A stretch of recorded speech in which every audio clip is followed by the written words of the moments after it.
I would say that addiction isn't a choice. The first use is a choice, but beyond that, we don't know how people react to it. But we don't always know who's going to be the one out of the group that's going to drink way more than they should. And it's just not a decision. You never know if it's going to happen to you or not. We can have predictions and stuff, like my grandpa was an alcoholic, but none of my aunts or my uncles were. So how did I know that was going to be me?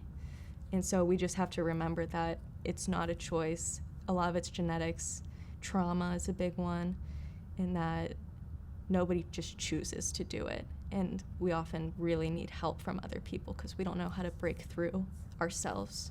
I would tell my younger self that this wasn't where my life is meant to go, and that it takes a long time, and you don't always know everything when you're under 18.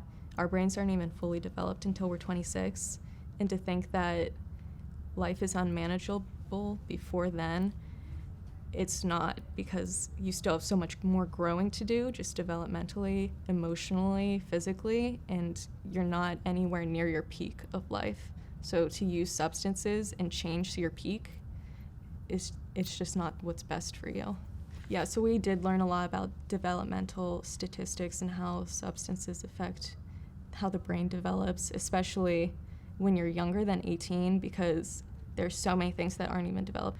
Like, I'm 22 and my brain isn't even at its best yet.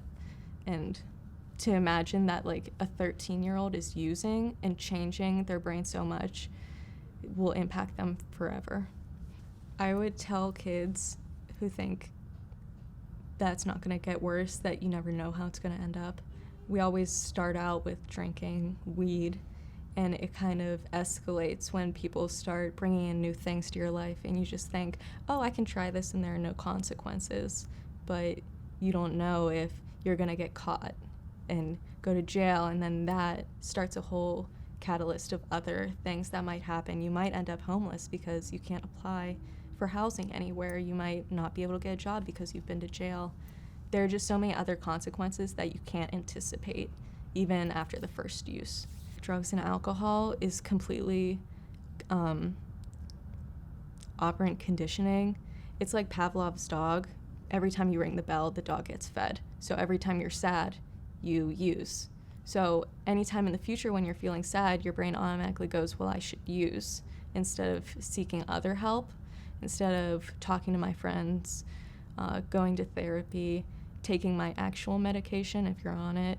It kind of conditions us to think we should use these unhealthy coping mechanisms because it's always what we've done, and it kind of has worked till now, when there are other things that are so much more successful at helping.